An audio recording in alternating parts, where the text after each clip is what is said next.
नाज़रीन अॼु असां उन ॻोठ में मौजूद आहियूं जिते जा मारवड़ा, जिते जा ॿार, जिते जा मासूम ॿार जिन खे तइलीम पिराइणु घुरिजे हा, जिन जे हथनि में कलम हुजे हा, पर उन्हनि जे हथनि में कलम बजाए अॼु या त लठ या त कुहाड़ी ऐं या त पाणी जी बोतल मौजूदु आहे। ही मारू माल जेके माल चारे पंहिंजे पेट जो गुज़र सफ़र कनि था।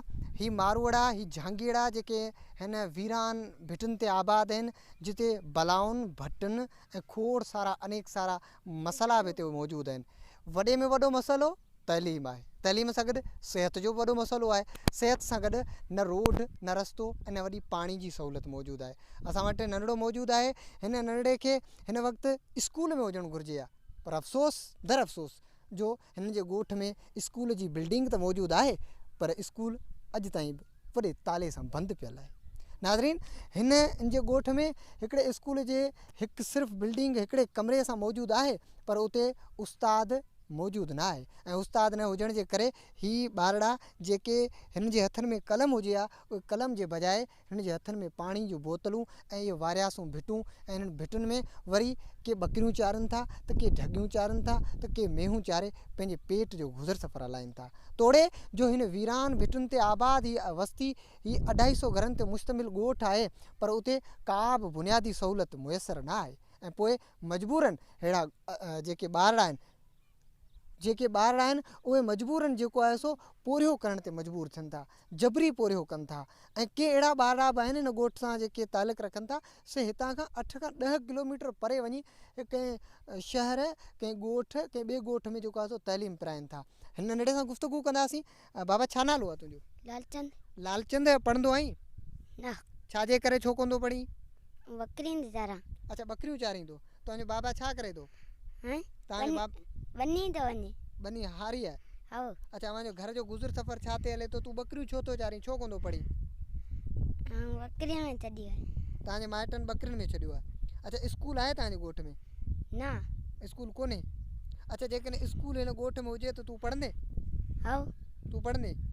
नाज़रीन हिन नंढड़े जी तव्हां गुफ़्तगू ॿुधी त हिन जे ॻोठ में स्कूल जी बिल्डिंग त मौजूदु आहे, जीअं आउं तव्हां सां पहिरीं ज़िक्र करे चुको आहियां, पर स्कूल अॼु ताईं बि बंदि आहे ऐं स्कूल में उस्ताद मुयसरु न आहे। तंहिंजे करे ही गुलनि जहिड़ा ॿारड़ा जबरी पोरियो करण ते, माल चारण ते मजबूर थी चुका आहिनि ऐं तइलीम जहिड़े ज़ेवर खां महरूम बणियल आहिनि। असांजी सिंध हुकूमत खां, असांजी तइलीम जे वज़ीर सईद गनी खां इहा इल्तिजा आहे, इहो अर्ज़ु आहे त हिननि जे ॻोठ में स्कूल जी जेका बिल्डिंग आहे उन में उस्ताद मुक़ररु करे अहिड़नि गुलनि जहिड़नि ॿारनि जे हथनि में कलम जे बजाए ही जेके बोतलूं पाणी जूं ऐं जेके कुहाड़ियूं आहिनि उहे ख़तमु कराए हिन जे हथनि में कलम ॾिनो वञे, त जीअं हिन जो मुस्तक़बिल संवारजी सघे। कंदड़ नंढड़ा ॿिया बि मौजूदु आहिनि, उन्हनि सां बि गुफ़्तगू कंदासीं त उहे तइलीम जहिड़े ज़ेवर खां महरूम बणियल आहिनि या उहे बि तइलीम सां वाबस्तगी रखनि था। बाबा छा नालो आहे तुंहिंजो? मुंहिंजो नालो बोमू आहे। बोमा तूं पढ़ंदो आहीं? हा। कहिड़े क्लास में? चौथे में। किथे पढ़ंदा आहियो? नबीसर थर हितां खां केतिरा किलोमीटर परे आहे? हितां खां घणो पंधु आहे? तव्हां पंधु वेंदा आहियो या का सवारी आहे? पंधु वेंदा आहियूं। पंधु वेंदा आहियो। भला स्कूल आहे बा? जी न। स्कूल कोन्हे? जी न। छा नालो अथई? रमेश। रमेश कंहिंजो पुटु आहीं? लालू जो।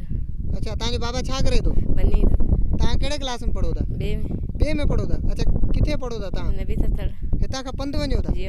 भला अव्हांजे ॻोठ में स्कूल आहे या आहे ई कोन? को स्कूल ई कोन्हे? स्कूल आहे, मां टीचर आई कोन्हे। अच्छा स्कूल आहे पर टीचर कोन्हे को? जी न। भला तव्हां को दरख़्वास्तूं वग़ैरह ॾिनियूं आहिनि तव्हांखे स्कूल जे लाइ को उस्ताद ॾिनो वञे?